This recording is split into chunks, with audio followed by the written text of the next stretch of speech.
everybody, it's Maggie from Personal Euphoria with today's plank story. Now this is a long plank story because it's covering a lot of our trip to Namibia. So maybe you want to start with plank, but I wouldn't attempt plank the whole time. Instead, I'm going to suggest have a seat, settle in, and do some footwork. So with your feet, you can point and flex them. You could do ankle circles. You could try to spread your toes as far apart as possible. You could do kind of like floppy feet, alternating pointing and flexing. Just keep moving your feet. All right. So Matt and I got back from Namibia, and we'd gone because years ago I asked a flight attendant where the most beautiful place in the world she'd ever been was, and she said Namibia. So we went, and I would say Namibia was both a literal and figurative world of peaks and valleys, highs and lows. We'd have moments where like, why is this vacation? Why are we doing this? And then a moment where we were just floored by the beauty. So first of all, it took us 48 hours to get to our first destination, door to door, but we were pretty travel weary. And I had read that if you self-drive in Namibia, you will definitely get lost. You're not going to die in the desert. You'll find your way, but you'll waste time lost, and you will get a flat tire. And I said to Matt, you know what? I don't want to deal with that. So we hired a driver and guide. And he picked us up from the airport. 2 hours into the drive, we get a flat tire. And Matt and I go, we made good life choices here because we have someone who can help us through this situation. And Matt helped him change the tire, and we get on our way.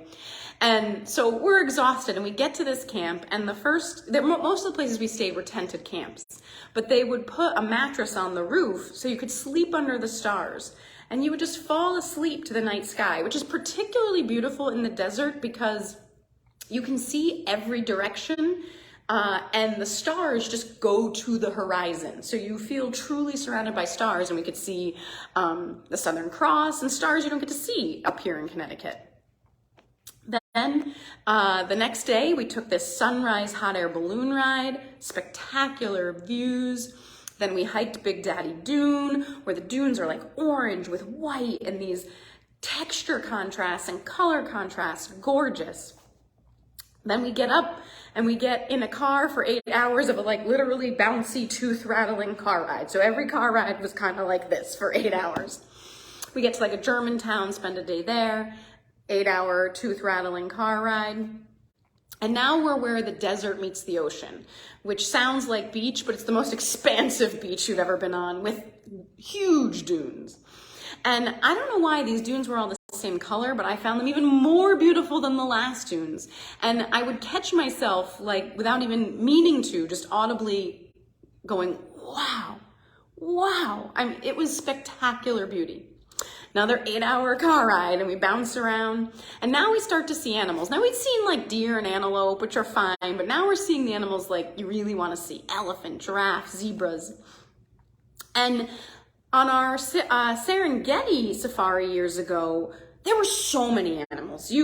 Everywhere you looked, there were animals, and we were kind of rushing around to follow them and keep up with them. I loved that safari. This one, there's a lot less animals. And you take your time, you approach them slowly, and then you kind of just observe an animal doing its thing for 20 minutes. And that was kind of beautiful. We got to watch these giraffes at a watering hole. I never knew how hard it is for them to drink, but their knees don't bend, so it's hard.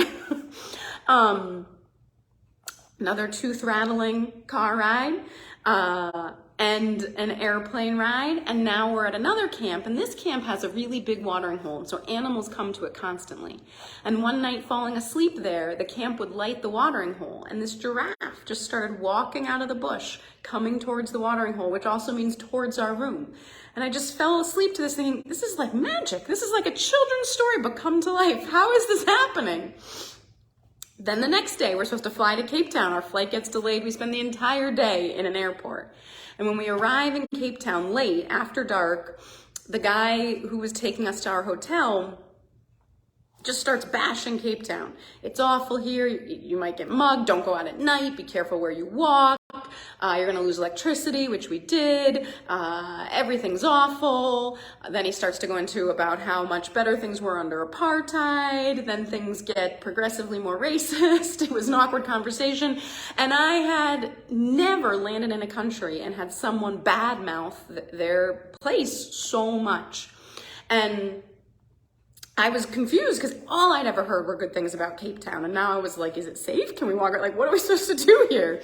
And our first day, we'd hired a guide to take us up Table Mountain. And, you know, he offered a switchback hike with no views, or this other hike that he said had some technical parts, but had gorgeous views. And we were like, I was nervous about the technical parts, but I said, let's take the views. But for those views, I had to do like 8 to 10 feet rock climbs, vertical, which isn't a lot if you're a rock climber, but I am not. I don't like to hike on cliff edges. I don't like edges. I don't like verticals. I like to feel securely on the ground. So for those views, like my knees are buckling and I'm just breathing through these ups. And on the last up, they've added chains and like footholds. And I say to the guide, why did they add these here? And the moment the words are out of my mouth, I say, you know what? Don't tell me. I don't want to know. I think I know. I'm good. I don't want to think about it now. We get up and there's this little like plateau and we have some tea and coffee and it's just gorgeous, gorgeous. We're about 20 minutes from the top. We keep going and there's this rocky outcropping and Matt steps up and hits his head on the rock.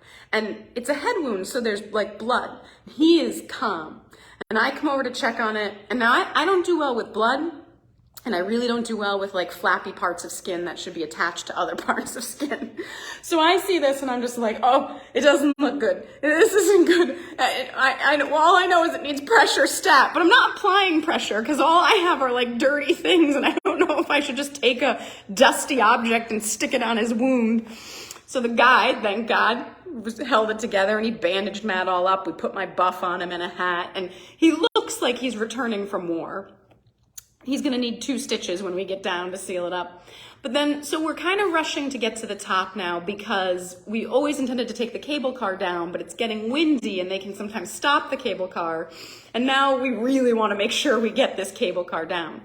So we get up to the top. And at the top, we see a pilot's glory, or what's called a broken specter. And it's worth Googling if you've never seen one, but it's a 360-degree rainbow with your shadow in it. And I can tell you, you will never feel more like a superhero than when you see your own shadow suspended inside a rainbow. It again, just like another truly magical moment. But I do feel like for all the magic, we went through like head injuries and rocky car rides. Nothing like terrible, but a little difficulty. But I have found some of the most beautiful places I've seen in the world are a bit of a struggle to get to. I think it was all worth it. The more I think about the trip, the more I just enjoyed the place, the people, the food. It was fabulous. So anyway, as always, I hope you have a great day and keep moving.